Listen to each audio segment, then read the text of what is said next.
కొట్టుకోవడానికి మాత్రం ఉండాలి. ఎవడు కొడితే దిమ్మ తిరిగి మైండ్ బ్లాక్ అయిపోతుందో ఆడే పండుగాడు. ఈ ఒక్క డైలాగ్ చాలు తెలుగు సినీ ప్రేక్షకుడి నరాల్లో ఉత్సాహం ఉరకలు వేయడానికి. సరిగ్గా 2006 ఏప్రిల్ 28వ తేదీన తెలుగు రాష్ట్రాల్లో ఒక సునామీ వచ్చింది. ఆ సునామీ పేరే పోకిరి. ఇది కేవలం ఒక సినిమా మాత్రమే కాదు, తెలుగు సినీ చరిత్రలో ఒక చెరగని కమర్షియల్ మైలురాయి. అప్పటివరకు తెలుగు సినిమా మార్కెట్, బాక్సాఫీస్ లెక్కలు, హీరోల మేనరిజమ్స్ అన్నీ ఒక లెక్కైతే పోకిరి తర్వాత అన్నీ మరో లెక్క. టాలీవుడ్ చరిత్రలో మొట్టమొదటిసారిగా 40 కోట్ల రూపాయల షేర్ వసూలు చేసి తెలుగు సినిమా స్టామినాను దేశం నలుమూలలా చాటి చెప్పిన తొలి సినిమా ఇది. ఈ అద్భుత ప్రయాణం ఎలా మొదలైంది, బాక్సాఫీస్ వద్ద ఈ సినిమా సృష్టించిన ప్రభంజనం ఎలాంటిదో తెలుసుకోవడం ప్రతి సినీ అభిమానికి ఒక అద్భుతమైన అనుభూతి. మహేష్ బాబు అప్పటికే ఒక్కడు, అతడు లాంటి సినిమాలతో తనకంటూ ఒక ప్రత్యేకమైన class image, decent mass following సంపాదించుకున్నారు. కానీ ఆయన లోపల ఉన్న ఊర మాస్ యాంగిల్ని పూర్తిగా బయటకు తీసిన దర్శకుడు పూరి జగన్నాథ్. అప్పటి వరకు తెలుగులో హీరో అంటే ఒక పద్ధతిగా ఉండాలి, నీతులు చెప్పాలి అనే ఒక మూస పద్ధతి ఉండేది. కానీ పోకిరిలో పండుగాడు క్యారెక్టర్ అలా కాదు.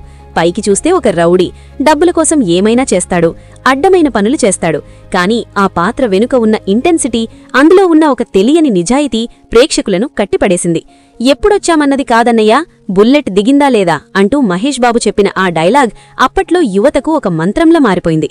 మహేష్ రఫ్ లుక్, ఆయన నడిచే విధానం, డైలాగ్ డెలివరీ, పొడవాటి జుట్టు, షర్ట్ కాలర్ పట్టుకునే స్టైల్ అన్నీ ట్రెండ్ సెట్టర్స్ అయ్యాయి. అప్పట్లో యువత అంతా పండుగాడి హెయిర్ స్టైల్, డ్రెస్సింగ్ను ఫాలో అవ్వడం ఒక సంచలనం. కాస్ట్ అండ్ క్రూ విషయానికొస్తే దర్శకుడు పూరి జగన్నాథ్ రాసిన పదునైన డైలాగ్స్, గ్రిప్పింగ్ స్క్రీన్ ప్లే సినిమాను బుల్లెట్ల దూసుకెళ్లేలా చేశాయి. ఇలియానాకు తెలుగులో ఇది రెండో సినిమానే అయినా శృతి పాత్రలో తన గ్లామర్, క్యూట్ ఎక్స్ప్రెషన్స్తో కుర్రకారు హృదయాలను కొల్లగొట్టి ఓవర్ నైట్ స్టార్ అయిపోయింది.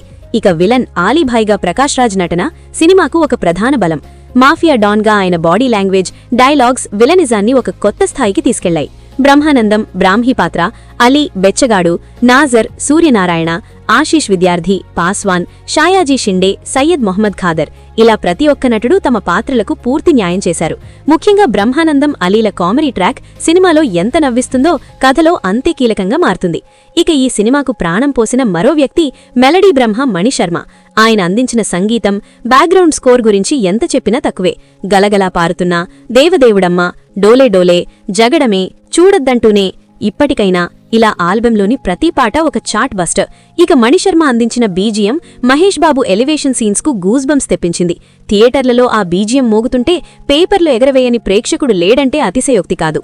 ఇందిరా ప్రొడక్షన్స్, వైష్ణు అకాడమీ బ్యానర్స్పై పూరి జగన్నాథ్, మంజులా ఘట్టమనేని అత్యంత భారీ స్థాయిలో ఈ చిత్రాన్ని నిర్మించారు. బాక్సాఫీస్ కలెక్షన్ల విషయానికొస్తే పోకిరి సృష్టించిన సునామీ ముందు అప్పటి వరకు ఉన్న ఇండస్ట్రీ రికార్డులన్నీ కొట్టుకుపోయాయి. ఒకసారి బాక్సాఫీస్ హిస్టరీని గమనిస్తే 2002లో వచ్చిన మెగాస్టార్ చిరంజీవి ఇంద్ర, 2003లో వచ్చిన జూనియర్ ఎన్టీఆర్ సింహాద్రి చిత్రాలు అప్పట్లో ఇండస్ట్రీ హిట్స్గా నిలిచి సుమారు 30 కోట్ల రేంజ్ షేర్ వసూళ్లను సాధించాయి. దాని తర్వాత 3 ఏళ్లపాటు ఆ మార్కును క్రాస్ చేయడం ఏ సినిమా వల్ల కాలేదు. కానీ పోకిరి ఏకంగా ఎవ్వరూ ఊహించని విధంగా బాక్సాఫీస్ వద్ద కనకవర్షం కురిపిస్తూ ఏకంగా 40 కోట్ల క్లబ్ను ప్రారంభించింది. విడుదలైన మొదటి ఆట నుండే సూపర్ హిట్ టాక్ తెచ్చుకున్న ఈ సినిమా కేవలం మొదటి వారంలోనే రికార్డు స్థాయి వసూళ్లను సాధించింది. ఉమ్మడి ఆంధ్రప్రదేశ్లోని అన్ని కేంద్రాలలో హౌస్ఫుల్ బోర్డులు పడ్డాయి. బ్లాక్ టికెట్లు వేలలో అమ్ముడుపోయాయి. ఏపీ, తెలంగాణలోనే కాకుండా కర్ణాటక, తమిళనాడు మరియు ఓవర్సీస్లో కూడా పోకిరి కలెక్షన్ల ప్రవాహం కొనసాగింది. తెలుగు సినిమాకు ఓవర్సీస్లో $1 మిలియన్ స్టామినా ఉందని ప్రపంచానికి చాటి చెప్పిన మొదటి సినిమా ఇదే. థియేట్రికల్ రన్ పరంగా చూస్తే పోకిరి దాదాపు 200 కేంద్రాలలో 100 రోజులు ప్రదర్శించబడి రికార్డు సృష్టించింది. అలాగే 63 కేంద్రాలలో 175 రోజులు దిగ్విజయంగా ఆడి లాంగ్ రన్లో కూడా తన సత్తా ఏంటో నిరూపించుకుంది. అప్పటికే ఉన్న అన్ని బాక్సాఫీస్ రికార్డులను పటాపంచలు చేస్తూ ప్రపంచవ్యాప్తంగా మొట్టమొదటిసారిగా 40 కోట్ల రూపాయలకు పైగా షేర్ వసూలు చేసిన టాలీవుడ్ చిత్రంగా పోకిరి చరిత్ర పుటలకెక్కింది. ఇక్కడ గ్రాస్ కాదు, థియేటర్ల రెంట్లు, ట్యాక్సులు పోను డిస్ట్రిబ్యూటర్లకు వెనక్కి వచ్చిన షేర్ 40 కోట్లు దాటడమంటే అప్పట్లో అది ఒక అసాధారణమైన విషయం. గ్రాస్ పరంగా చూసుకుంటే ఇది 65 కోట్లకు పైగానే ఉంటుంది. సుమారు 12 కోట్ల రూపాయల బడ్జెట్తో రూపొందిన ఈ చిత్రం నిర్మాతలకు మరియు డిస్ట్రిబ్యూటర్లకు ఊహకందని లాభాలను తెచ్చిపెట్టింది. ఒక్క నిజాం ఏరియాలోనే ఈ సినిమా అప్పట్లో దాదాపు 11.75 కోట్లకు పైగా షేర్ వసూలు చేసి అందర్నీ ఆశ్చర్యపరిచింది. సీడెడ్ ఆంధ్ర ప్రాంతాలలో కూడా ఏరియాల వారీగా నాన్ స్టాప్ రికార్డులను నమోదు చేసింది.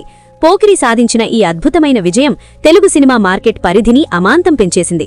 40 కోట్ల మార్కెట్ అనేది తెలుగుకు సాధ్యమే అని నిరూపించి తదుపరి సినిమాలకు భారీ బడ్జెట్లు కేటాయించడానికి నిర్మాతలకు ధైర్యాన్నిచ్చింది. ఈ సినిమా ఇంపాక్ట్ కేవలం తెలుగుకే పరిమితం కాలేదు.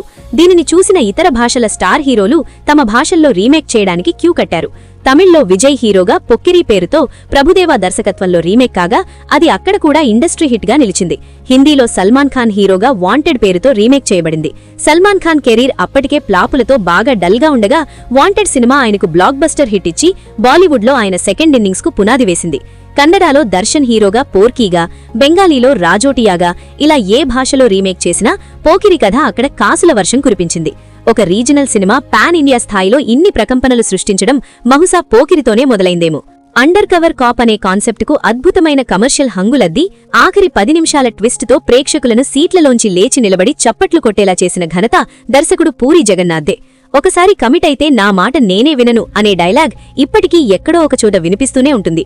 సినిమా రిలీజై ఇన్ని సంవత్సరాలవుతున్నా 2022లో మహేష్ బాబు పుట్టినరోజు సందర్భంగా పోకిరిని 4Kలో రీరిలీజ్ చేస్తే ఏకంగా రికార్డు స్థాయి కలెక్షన్లు రావడం చూస్తే ఈ సినిమాకు ఉన్న ఆదరణ ఏమాత్రం తగ్గలేదని అర్థమవుతోంది. పాత తరానికి థియేటర్లలో సెలబ్రేషన్స్ అంటే ఏమిటో నేర్పించి కొత్త తరానికి బాక్సాఫీస్ స్టామినాను పరిచయం చేసిన సినిమా ఇది. నటీనటులు, సాంకేతిక నిపుణులు, కళ్లు చెదిరే మ్యూజిక్, పర్ఫెక్ట్ స్క్రీన్ ప్లే మరియు ఒక పవర్ఫుల్ హీరో పర్ఫార్మెన్స్ అన్నీ ఒకే చోట కలిస్తే ఎలా ఉంటుందో పోకిరి నిరూపించింది. ఇది కేవలం ఒక సినిమా కాదు, తెలుగు సినిమాను కమర్షియల్గా 40 కోట్ల శిఖరంపై కూర్చోపెట్టిన ఒక అద్భుతమైన అధ్యాయం.